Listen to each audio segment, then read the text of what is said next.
And nigga, be real to yourself before you real with anybody else.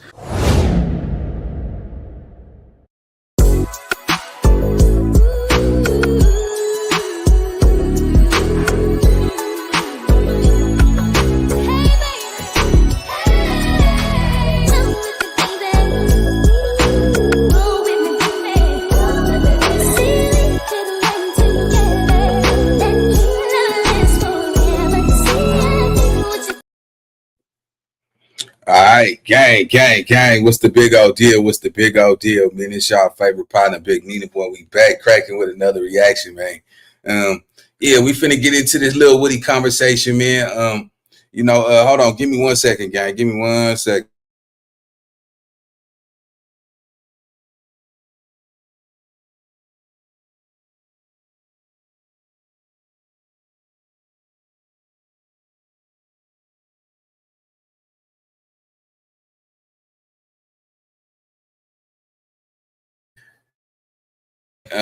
Yeah, man. Before we get into it, though, right?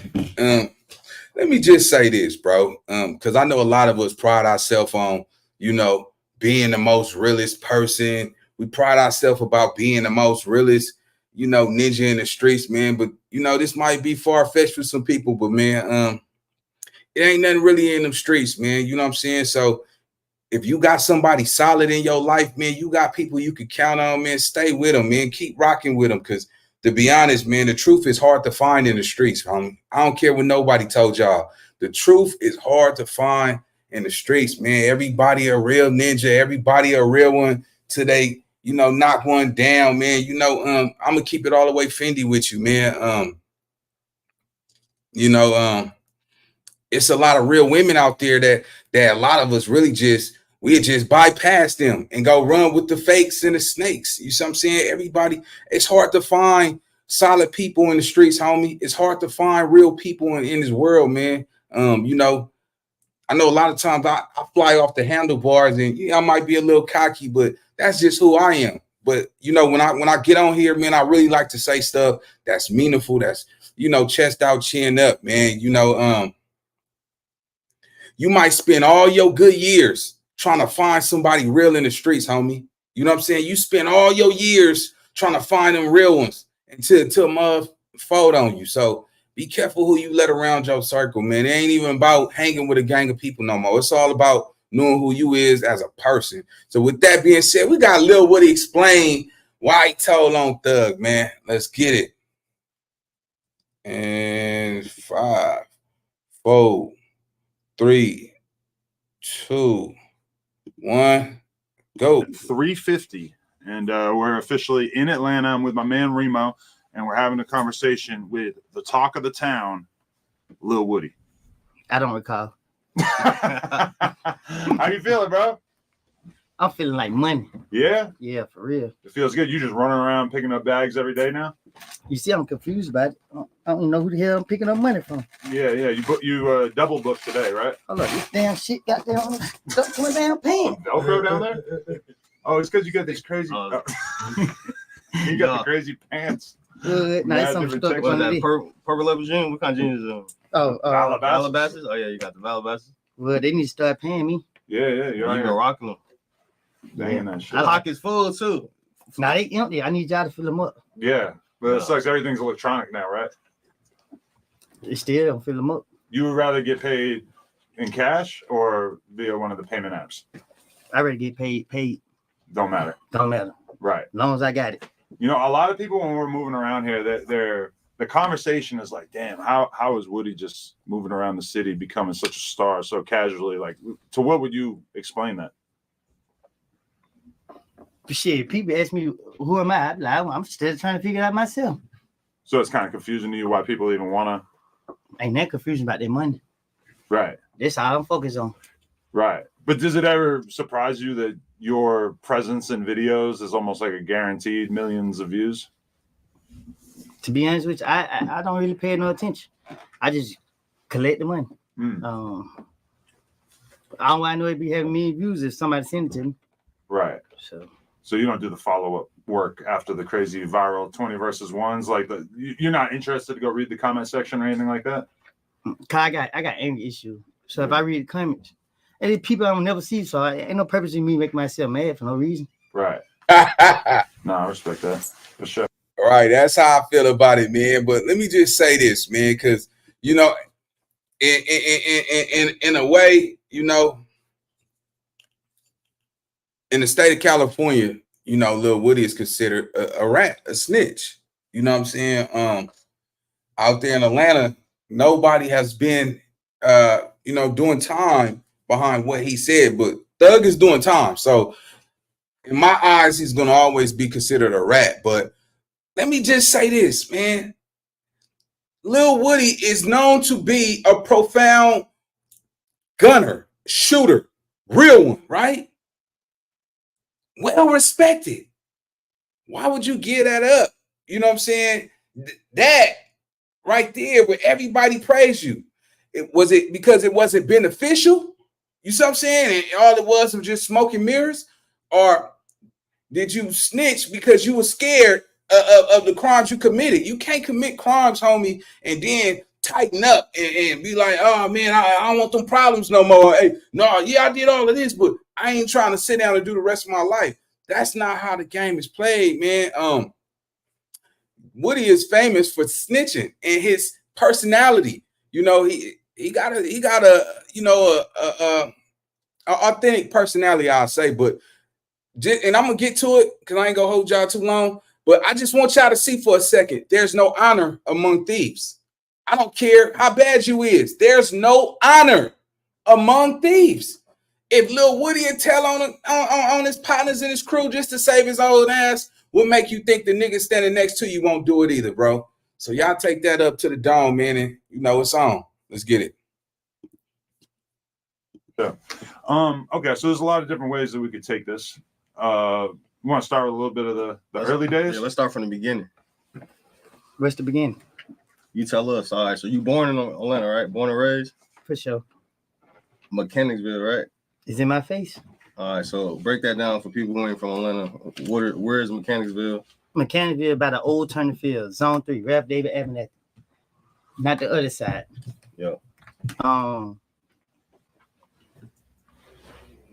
Yeah. Matt Daniel. Yeah, all the streets. Shit, I don't know. That's all like that. This nigga jam. No, we're still trying to figure out like exactly what every different part of Atlanta is like. So would you say it's more of like a lower quality of life out there than like most of the spots we've been out in? Oh, you talking about like how the community is? Yeah. Tell me how's the community? Oh man, they're the best hood in Atlanta. We're gonna go get it. What zone is that considered? 3. That's zone 3. All right. Yeah. That's zone 3. Shit, coming up in the hood though, you know, we had people out there that showed us how to get our own money. Right. So from day one, that was always a consistent presence. You were taught to hustle. Not from day one, but from when I got on my own. Yeah, I had older people around me teach me how to get it. Yeah, I know the skilo.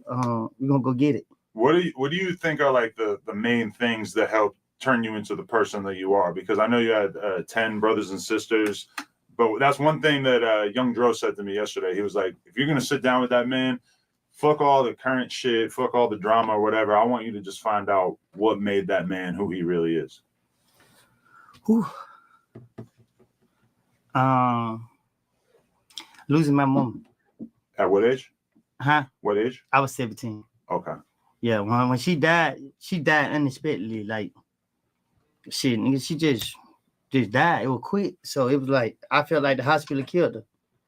And then Which of these are characters played by Eddie Murphy in a feature film? I had a vendetta against, you know, the hospital and anybody who pissed me off.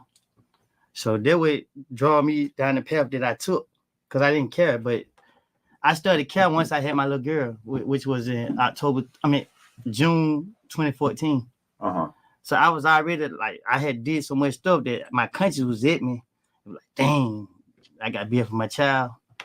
So then my friend had just got killed. All right, there we go right there, man. That go to show you, man, the conscious. See, we all have one. And in fact, you know, you have the conscious and the subconscious. You know, your conscious mind tell you, I'm going to go to the gym tomorrow I'm gonna work out so I can lose weight. That subconscious is gonna remind you all them negative thoughts. Like, man, you said that shit last week, bro. Let's go and get some chili cheeseburger, some fries, and some liquor and a box of Newports. You see the difference? Like with that conscious, man. You know, I think Woody, to me personally, salute to your success, homie, far as you know, your personality was able to capture the world. But at the same time, I'm never gonna disregard how the internet is glorifying somebody who broke the code. You see what I'm saying? He's likable, his personality, oh my God, yay, Woody. But at the same time, Woody told on dudes just to get the police up off of him. You see what I'm saying? How would he feel if somebody did that to him? A lot of people don't address that though. Nigga stand back and be like, well, you know, Woody had to save himself. Like, there's no honor among thieves. So when we look at all the numbers on the scoreboard, is Woody doing something that everybody would do in the back of their mind? Because you gotta, it make you question this shit, man. Because not even just from Woody, you know, but you know, it make you realize, can you trust a dude right on the side of you? Let's start a GoFundMe so Nina can get YouTube Premium. Hey man, hey, I've been up in grabs for it.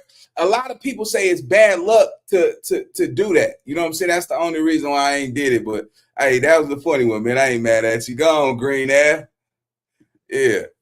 But nah, man, it's all good. It's all love. You probably look like a Ninja Turtle behind that avatar too. But nah, man, there's no honor among thieves, man. Straight like that. Let's be honest. Damn, man, you gotta realize, bro. Everybody, look, man. Even with this internet stuff, man, the things that's said on here, man, it cannot be righteous. You know what I'm saying? Because everything is about the dollar. You know, in today's society, man, if you don't got no money, man, hey, you ain't, man, you're frowned upon. You see what I'm saying? Woody sold his soul to the devil. I honestly believe that. But I can't get mad at him getting his money, because this is going to come a time. Do you want to be broke and have a reputation of being a gangster? Or do you want to have some money and be considered, you know, something else? Now, or option B, stay out the way, get your money, stay down till you come up. You see what I'm saying? It's only three ways you could play it in the streets, man. And a lot of these dudes really, hey, they sell their soul, man, just for a little couple O's. Let's get it.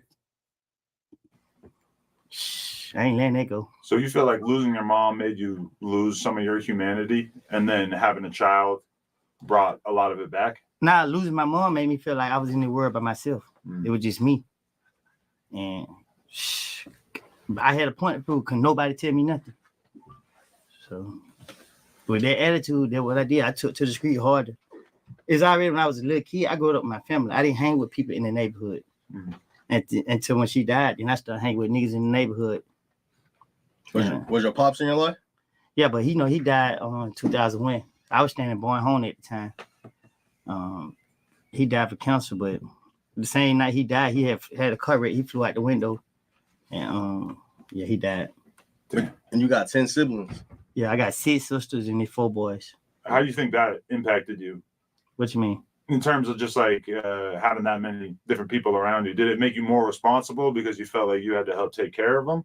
Or did it make you feel like you had to fight for attention from your parents? So when I took to the street, I removed myself from my family.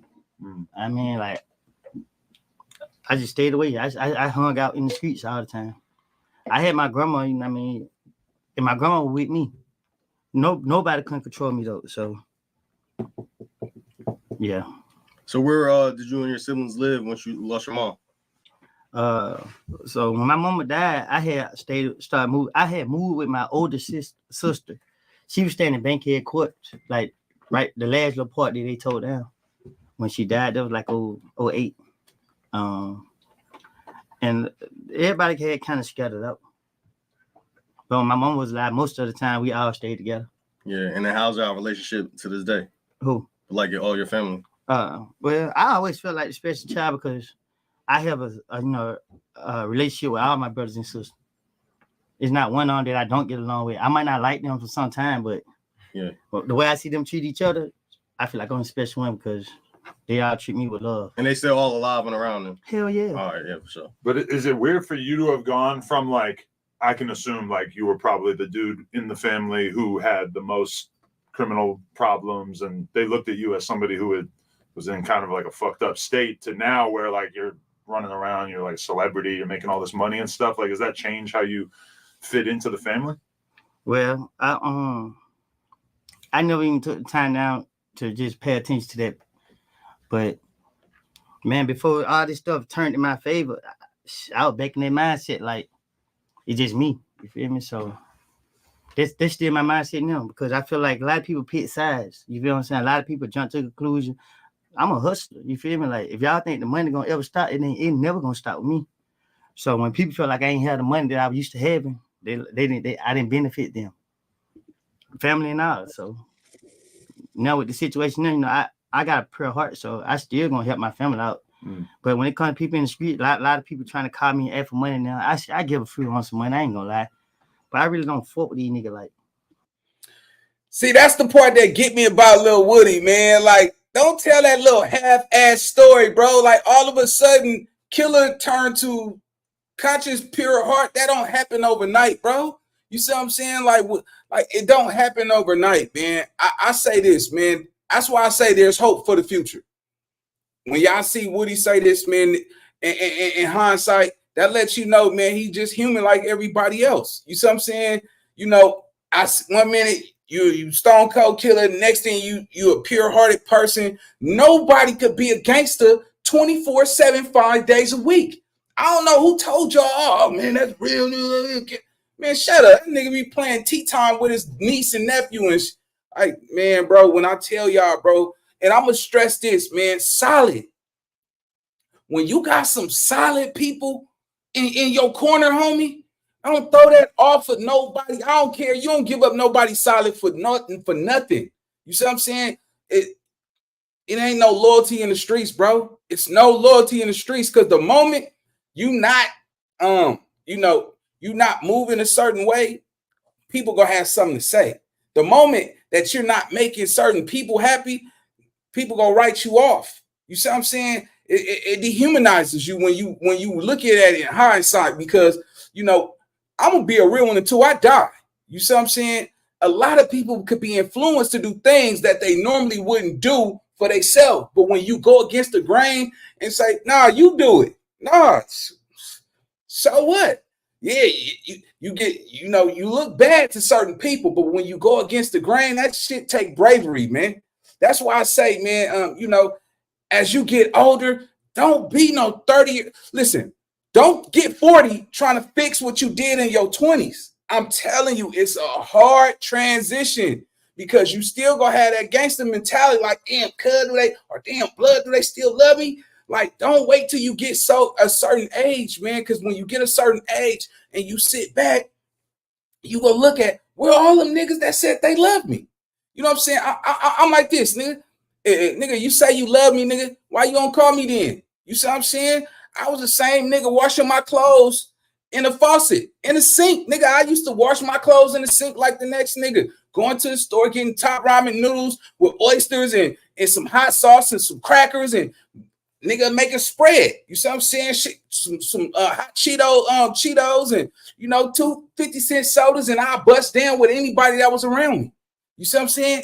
And when we look at the game, bro, none of the people that swear they say they love you, they say they ride for you, they not gonna be around. Especially if you want more for your life, you gotta realize, homie, it's gonna be some people that might not want more for themselves, and you gonna have to leave them behind. You know what I'm saying? But and pertaining to Woody, man, I think he always had he just didn't have the spotlight, and maybe this was what God wanted for him. But you know, I think he got his family, homie. Everybody don't have his situation. You see what I'm saying? I just can't respect him getting on the stand, because Thug got a family too. Thug is away from his kids. I mean, all right, cool. He's a little uneducated, you know, but he also has some common sense. He do. I really do. But I got to think of the guys that's locked up, that's away from their family too. You see what I'm saying? And Right now, you know, Thug is in jail until the trial, but you know, he can't even bail out. So yeah, he's still doing time behind Lil Woody saying, oh, it was Thug and them did it. You told on them dudes just to save your own ass. How can you respect that? How can you still be praised as a killer, a shooter? You know what I'm saying? Like everybody, oh man, he really with it. He was really with it. You know, I just think now we got a chance to see the good side of him that a lot of people that's watching him on YouTube, their heart is softened for him, you know, and made the best to his life. But it's a no bueno for me, man. You know, I'm gonna run the content, but I stand hard cold on this. I don't rock with what he did, bro. Let's go. So You feel like a lot of people turn their back on you? I don't give a fuck, but it's just like they trying to come back. That's what angered me. Like, stay where y'all at, cause I gave y'all the shirt off my back. Can't nobody ever say they did more for me than I did for them. So when everybody pit side want to eat a nigga dick, eat that motherfucker. Stay where you at. For sure. Do you feel like you were somebody? Were you more motivated by like doing things on behalf of your hood, or do you feel like you were always like hustling selfishly when you were in your younger days? I just did things just 'cause I like to see people happy. So I did stuff from my heart. Anytime, anything I ever did was just because I wanted to do it. So yeah, but after I went through the process, I felt like I was buying friends because I look back on the stuff I was doing, like, damn, none of that went genuine.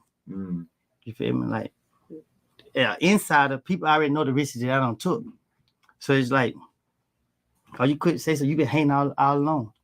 You know what I'm saying? But you know me. You know you don't want to piss me off. So that's why I just leave these niggas alone, cause if they piss me off, I promise you, they better hope I'm in their cash. Damn, for sure. Okay, so what was the environment like at your mom's house growing up? Shit, it was 10 of us in a 2-bedroom. And we had bunk beds, 2 bunk beds in one room. So, and my mama didn't play about her house. So imagine a sparkly clean house with 10 people trying to live in here. And can't nobody sleep in the living room. She wouldn't allow that? Hell no, she wouldn't allow it. Wow. So what kind of environment did that create for you, where you had to be like super organized, but then also it was like everybody on top of each other? Nah. I thought it was a situation where you said you grew up in a trap house, kind of. It was. All right, so it was a trap house. So just because it's a trap house, don't mean it's dirty. No, I'm not saying dirty though, but in the sense that you grew up around seeing that type of, made you want to be a hustler. Nah, I felt like that wasn't my that wasn't something that I like. I didn't selling drugs wasn't never gonna be me. But the hustling ambitions was like, how could I put this? I found a new hustle. We call it smash and grab. So that was my motto. Yeah. When did you figure that out? Some people taught me. And once I learned that, was better than anything. Yeah. What was it about selling drugs that you weren't attracted to? I had love for the people that I seen buying it. I grew up with them, and I didn't judge them because the choices that they choose to make, but I wasn't gonna poison them. So now that's like a sign of intelligence, I think. Oh my God, man! Hey, I you know, at this point, I gotta give it to him. That boy, he know. Hey, man, somebody give that boy a Grammy. Hey, listen, why I say that is because at the end of the day, boy, you know how to sound like a victim so good. You know what I'm saying? Like, come on, you had the tools to really become somebody in that household, man. You made choices that put you in those situations, homie. And I don't feel sorry for you. But let me just say this, just for the record. It's some things that's unforgivable.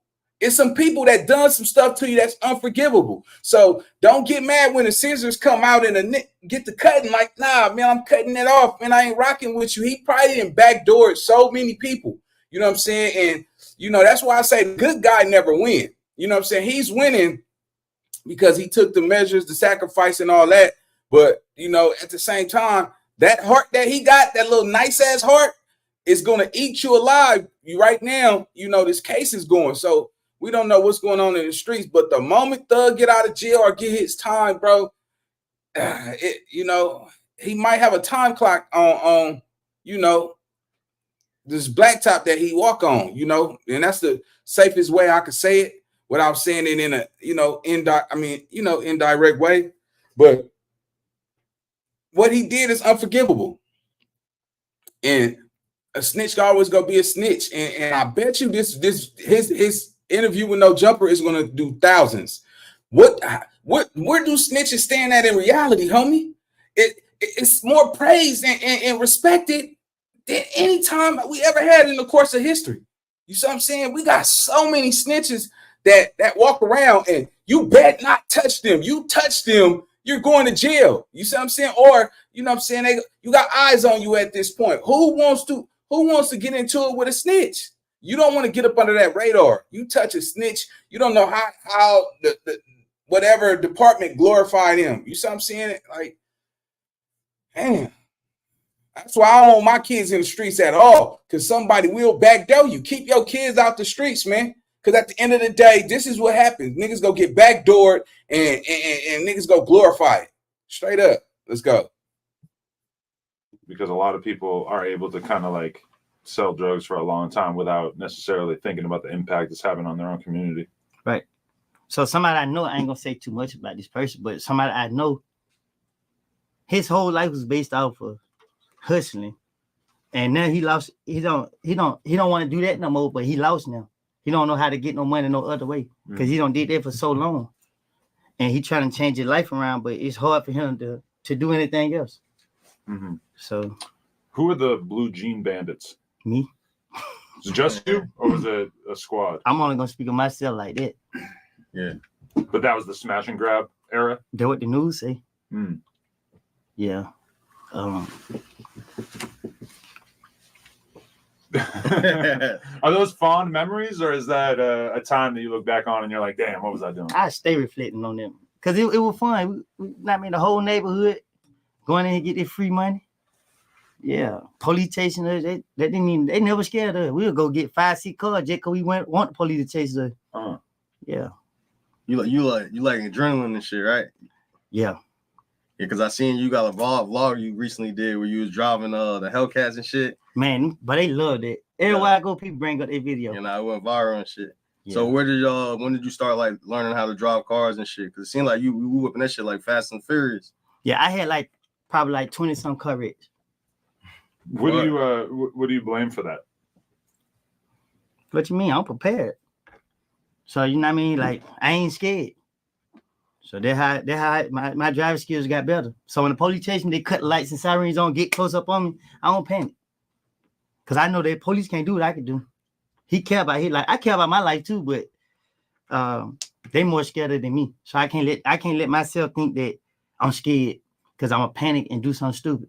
So when you're in the high speed, it's all about just pure confidence and willingness to look at what look what's being glorified, man. Look, hey, let me be honest with y'all, chat. I ain't gonna lie, man. I miss when people cared, man. I miss when people cared about being a stand-up dude.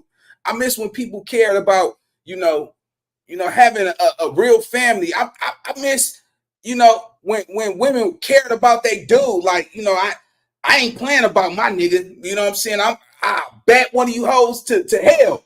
I miss, just that authentic lifestyle we used to have, man. I miss being able to just play music and chill. Now it's all about fashion. It's all about designer. It's all about the jewelry. Who got a rollie on their wrist? I miss, man, Bay ain't playing about me. I miss that. Ooh, this shit. Bay ain't playing about me. Hey, y'all back up. You see what I'm saying? Them times, man, when you could really talk on the phone and tell your little murder mama, look, man, in 3 years, man, we gonna get here. And she watch you grow to get there. Nowadays, if you don't make it happen in 6 months, the relationship over. You see what I'm saying? Nowadays, if you don't got no money, I make 75,000, 90,000 a year. I need somebody to make 150. You don't even got a job. So you need somebody to make more so you can spend everything he got and not build with him. So when he deplete his funds, you could be like, well, I think this relationship ran our course. You know, all that fake stuff, all of this stuff is fake, bro. Like, this ain't even just towards Woody, but Woody got famous off of snitching on the internet. You see what I'm saying? He's very famous. He's a celebrity. I miss when you had to really become somebody, especially being a rider in the streets. You know how many times I had how many fights I've been in? Like, I could have saved some of these knots and stitches on my face if all the nigga had to do was get on the internet and get famous. Like, come on, bro. Like, I miss when people really cared, homie. You know what I'm saying? Like, really cared, because at the end of the day, he don't even have no, like, you ask him, he'll tell you, what's that? I mean, that's a smart person, a person that always asks the question. But yeah, man, salute to what he got going on, man, as far as his providing for his family. But far as his integrity, man, it's a no bueno for me, man. And it's being glorified all over the world. I just found out Coco Millen, the cartoon, is suggesting boys take sausage and they number 2. Like, the world is changing, man. We got way bigger issues than being a real one in the streets, man. The truth is hard to find in the streets, man. It's hard to find somebody who really got your back. It's hard to really find somebody who care, man. You know what I'm saying? And everybody's so savage, self-hate. Let's get it. To take extreme risks or what? Nah, it's just about. I got on high-speed chase, and when I pulled over to get a police trying to get out the car, it's just how you do it. You feel me? I pulled over, give him time to get out, he didn't get out. Instead of me taking off, I just bust a U-turn and go the other way. He got to do the same thing. By the time he turn around, hit 2-3 streets, I'm out of there. It's just the strategy that you put in it. Don't try to take him on a long high speed, because if I'm riding and he close behind me, I know he don't want to see me on feet, so I'm just going to get him the feet. You're going to get me out of the car. You ain't getting both of them. Holy shit. You ever got caught in them high speeds, though? Never. Never? I got caught on one high-speed chase. Yeah. My whole entire life. Maybe because everybody followed me. But I got away. Yeah, so yeah. And it was on my birthday. Damn, it was on your birthday. What year was this? How 2009. Yeah, so early on. Yeah. So what's 30 Deep? I heard you say that's like your crew you was running with. This is my neighborhood. That's the name of the neighborhood? Yeah. And that's in Mechanicsville, right? For sure. And you was in Bowen Homes? Because it ain't Shawty Low from out there? Yeah, Charlotte. Yeah, he used to ride around when I was staying out there. Yeah. They had the Yukon truck, whatever it was, with big rims on there, TVs out in it. Yeah, I grew up around a lot of people. Joe, right before Joe got famous, we was on Cooper Street together. Now, I just left at Joe. He funny and cool as hell, but yeah. Shit, like, I watched him blow up the next day. Seeing him today, the next day, he got them shoulder lean and all over the TV. So seeing all these people who are successful off music and everything, did that make you have that motivation to do something in entertainment early on, or were you still just solely focused on the streets? You didn't start rapping until later, right? Yeah, but Thug made a believer out of us. Because, you know what I mean? We watch him for so long, try, but we like, man, after so long go by, you like, man, give up. But when he made it, like, oh, damn, you can really make it. And then what really inspired me, though, was when I was in the feds, and I heard Lil Baby on the radio. Like, damn, this nigga don't want them to gamble. This nigga rapping. And then, see him go all the way through the roof. It's just like, oh, wow, this real. How close were you to Lil Baby prior to him blowing up? I wasn't close to him. I see him around, like, back in that time, I wasn't friendly. So, if I see you with us, I lock your face in and just know you with us. But I didn't really engage with him that much.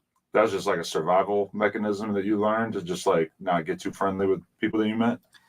No, it's just, I grew up different in my neighborhood. I watched so much slime shit, like, from a little kid.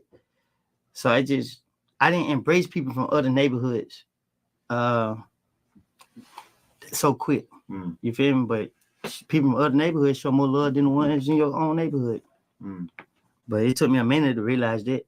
Yeah, so when you start branching out from your neighborhood, like when you said you started like, when I started like just rotating around the city, like, all right, I'm gonna start kicking it with other people. When my best friend got killed, man, I was doing so much stuff, and then I met some dudes that were like, man, we got your back. And then they started doing stuff. When they started doing stuff, that right there was enough for me, because it's like people talk that, But for somebody to actually ride for the dead, they mean more to me than anything. Cause I see niggas, oh man, I love my nigga. When your nigga dead, you ain't get no screening. So to have somebody try to get some smoke about my friend, it meant a lot to me. So I locked in with them, and just so happened they were locked in with a lot of other people from different hoods. That's crazy. I've heard that sentiment from a lot of people, is that when it comes time for revenge, that's when you really figure out what people are made of. Right. Because I be laughing at the internet. All these dudes who be talking about me, I be laughing like, you got so much to say about me. Your partner got smoked, or you got punked out, but you the same one tried to speak to me. You feel what I'm saying? I be laughing, but can't nobody say it about me. Anytime anyone my friend got smoked, I was there in self-threat because I know they watching me. You know what I mean? But And Threat recently passed away. Is that because I seen you posted on your story this like a couple weeks ago? Yeah, I don't even follow the story. I ain't never asked nobody what happened to him or nothing because it's like I can't say I'm gonna change and then go back into that mindset. Drake knew the life. I had a conversation with Drake before he died, and like, look, bro, you can't just be out here doing what you're doing. You feel what I'm saying? Drake was the type of person he liked to intimidate people. Yeah. And then you put yourself in harm's way. I ain't trying to intimidate nobody. I'm gonna tell y'all the real. Let's leave me. All right, so you know what I take from this, man. It ain't no 1 foot in, 1 foot out, man. That's why I say some of them OGs be straddling the fence, bro. Some of these dudes straddle the fence, bro. You know what I'm saying? It's no 1 foot in, 1 foot out, man. You know, you can't listen. You know how factuous that is, bro, to be portraying to be one thing and do another. Gas costs $7.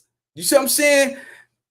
The internet bill, lights, rent, car note, all of these bills we gotta pay.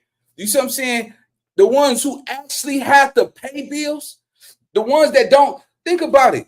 It's not rocket science. You know what's a real person? What's real is paying bills and living life.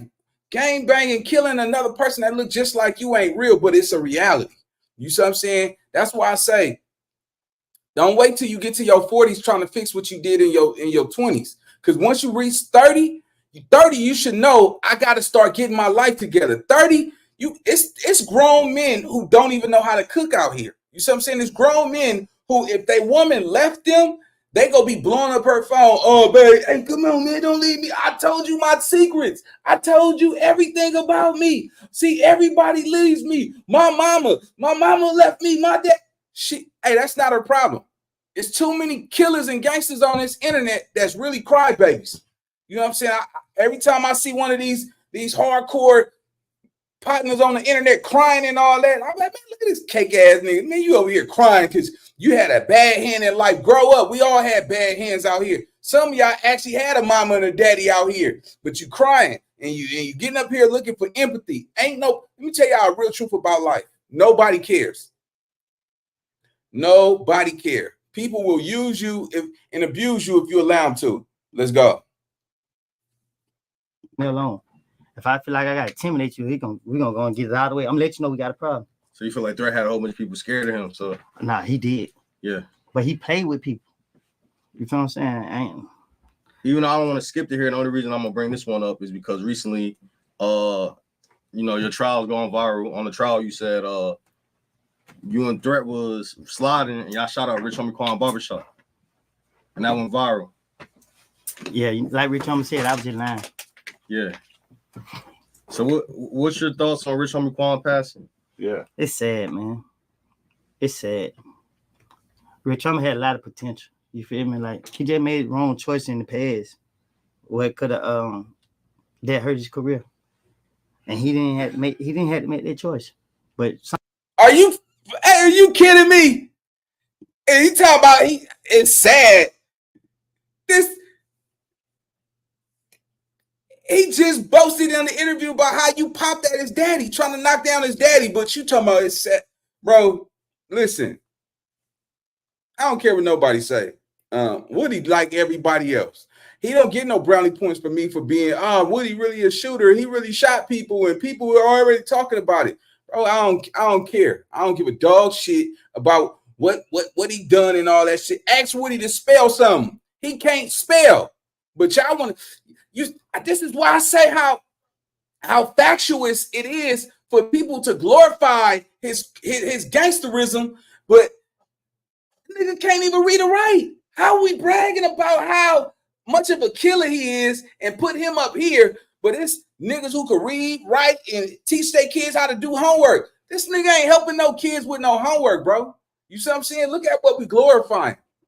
To me is, man, this is crazy, bro. Like shit. I even went back to school to better my fucking life. You know what I'm saying? I even took measures to start reading books and educating myself and reevaluating who I am. And I sit there and I get it when people actually look at us like, damn, nigga, that's all you could do is kill shit, kill squad. You know what I'm saying? Like, nigga, can you do something else with your life? A lot of people can't do that, homie. You know, make no doubt about it. You know, it stars and stripes out here on this blacktop, man, you know, for sure. But at the end of the day, man, them kids can't eat no reputation. Them kids, when you go home, the landlord can't eat your stripes. It ain't no I'll pay you back tomorrow. You see what I'm saying? Like, come on, man. At the end of the day, Woody told on so many people just so he don't have to go back to jail. Lil Woody ain't that tall, nigga. He about 5'5". Pretty sure it's some 6'10", 6 or 7 foot nigga that would love to get behind him in one of them cells. Ain't nobody scared of no Woody. Man, come on, bro. He's not the boogeyman in American's Nightmare. I mean, I watch, and it might be like, oh, Nina Boy cherry picking, but I get it. I just say this. Hey, since you want to keep it on, put it on the table, shit. I'm pretty, as much as y'all dick pulling for Woody, some of y'all might as well just go ahead and get on the stand y'all damn selves and hope to God y'all niggas get rich like this nigga. I would never go out like that, bro. And I do look at it like, damn, this nigga get to snitch and get all the fame, the glory, and boatload. You know what I'm saying? I just can't respect it because I grind and got mines up out the mud. You know what I'm saying? And I ain't never fold or told on a single person, bro. And this is what society is showing us. Look at Takuchi. Look at Big Sad, the Greedos, the Woodies. Who else didn't rat it? Who else didn't rat it? Somebody else. It's probably a couple more dudes that didn't rat it. And it's been glorified and televised all over the world. And ain't nobody gonna do nothing to them. It's just, man, it's crazy, man. You know, like, shit. Let's go. Sometimes people gotta learn how to stand up for themselves. Don't be intimidated by no group of people. Because them group of people, man, they ain't know nothing for real. You feel me? That's why they're a group of people. All you had to do is stay by yourself. He would have been successful. He would have been bigger than what he was.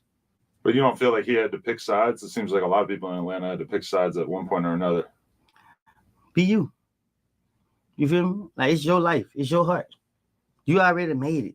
You don't need what side? This is my side. Right now, I don't care what nobody say, how nobody feel about me. I pick my own side. If anybody wants to smoke, be for real with me. But you wouldn't have been able to say that you were just going to be a lone wolf back then, right? I was doing. I always been on my own, doing what I wanted to do. Mm. People just tie me to YSL. Right. You know what I mean? I was doing well. Otherwise, if you ever pay attention, I'm from Canterville. Mm. I go to war with whoever. From your perspective, though, what kind of person was Rich Homie? Like, a lot of people right now are reflecting on his life and his legacy and everything. Rich Homie was a good person, man. Like I said, he was forced in a certain position. You feel me? Like, I would never post him if I didn't feel he was a good person. Mm. You know what I mean? It's just like, you know, the page came in between everything. I had a whole conversation with him, and, you know, he was telling me like certain stuff, you feel what I'm saying? Where it's like, he wasn't running the ball wasn't in his court. Mm. I guess he didn't know how big he was. I don't know. So, because like from a fan perspective, it felt like he was one of the biggest rappers, and then shit just all of a sudden just turned off.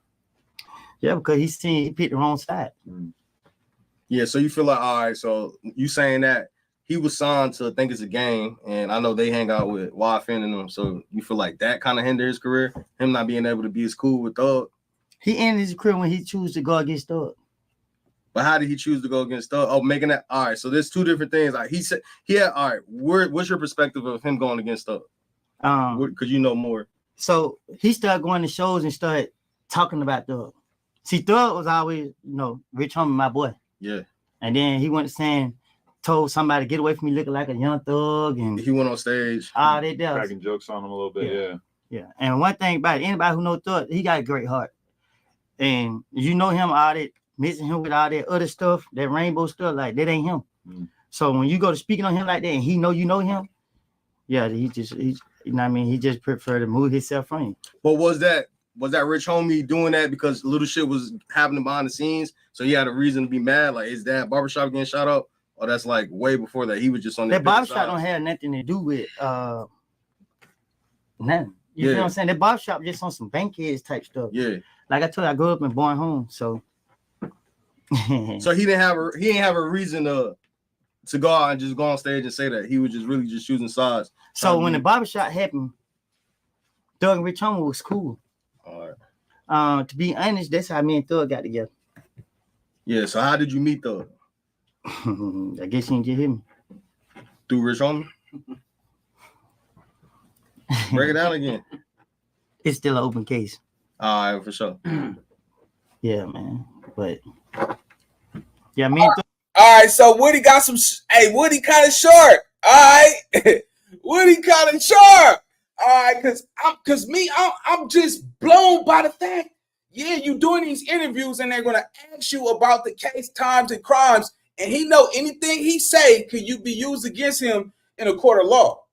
You smelling what I'm saying? Anything he say, they can definitely use it against him. But he caught that. You see what I'm saying? Now, he definitely is not the average, hood dude. I might have said he a little bit uneducated. He don't have no, he might, have to be book smart to have street smarts. And seeing that, he caught that right there. And he's not getting upset about it.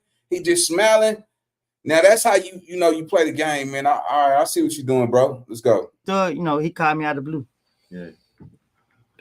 And we talked, and this one, me and him, we already knew who each other was, but me and him never hung. Like I just go in the house, shoot dice. My brother was Tit Slug, so we started going. They bring me around, and at the time my best friend had got killed, so I was out there on some who won't smoke. Yeah. Yeah. And who was Tick to you? How you meet Tick? How y'all been rotating and shit? So I actually got real cool with Tick through my nigga EI. Him and Tick were locked up in juvenile together. And they bonded. I was on there, I ain't hanging with nobody type of time. But when my best friend got killed, me and Tick was just, I don't know how we really just locked in, but we locked in and shit, it been there ever since. Yeah. Yeah. So you and Tick still got like a relationship to this day, or? For sure. But due to his freedom, yeah, there's no communication with us. So how do you feel with the jacket that's been labeled on, with everybody, the interrogation videos leaked and everybody have this have their way of thinking about you now and shit. Like, how do you take that? How do you feel about people calling you, labeling you a snitch? It's on the internet. I haven't ran to one person that said it to my face.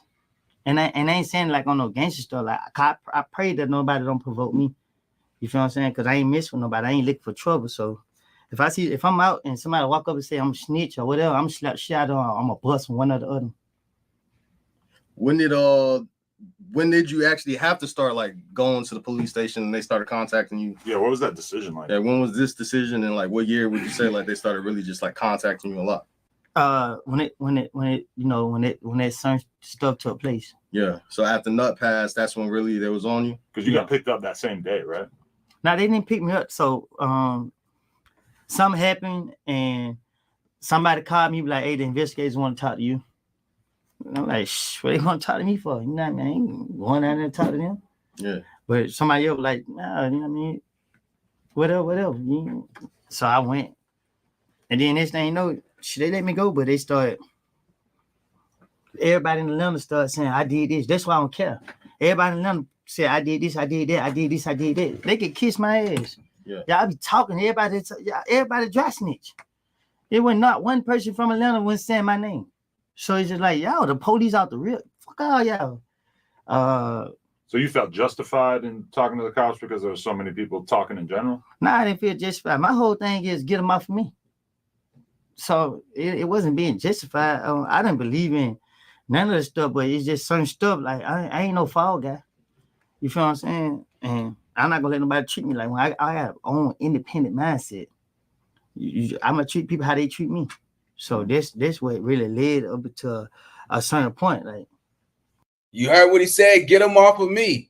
See, that's what I mean when I say I miss the days where but let's think about it and let's in hindsight, make no doubt about it. The good old days, you had men that knew if they put themselves in that position and you was the one that got caught, you took the blame for everybody. Everybody else got away. And they like, you give up everybody who was here, we'll let you go and we'll take them to jail. Back in the day, they'd be like, man, one word, lawyer. You see what I'm saying? And zip lip. Nowadays, they like, you will let me go if I give you the other 3 people? Man, what about my family? They go, all right, we give you immunity. Listen, don't think that right now at an all-time high that these niggas that's out here that y'all calling killers and all that, don't think that some of them dudes ain't plants, homie. Don't think that they don't get a check from whatever, from the FBI, even down to the LAPD. Some of them dudes are really out here killing shit and getting paid to find the other killers and the drugs and the money, bro. And I wouldn't be surprised if the niggas ain't a plant. Let's go. But you probably never in a million years thought that the tapes would come out either, right? Right, I knew they would. Oh, you knew they would. Yeah, but I didn't think they'd make an arrest. So what I'm saying, anytime somebody talk to the police, it's almost impossible that it's never gonna come out. Yeah. You feel what I'm saying? So, and I'm a type of person I already be prepared. I think things through. So I'm gonna think about 10 steps ahead just to be on the safe side in every which way. But all right, so did any of your homies know? Because I seen somewhere where I think Moontuk, he said that Doug actually advised you to go down there and talk to the police that night because they said, y'all, we ain't got shit to do with nothing. Go talk to him. That's what he said on the stand. Still an open case. Yeah. Yeah. But that's what he said on the YSL trial stand like the other day. But that's what he said, but I feel you on that. Yeah, but I'm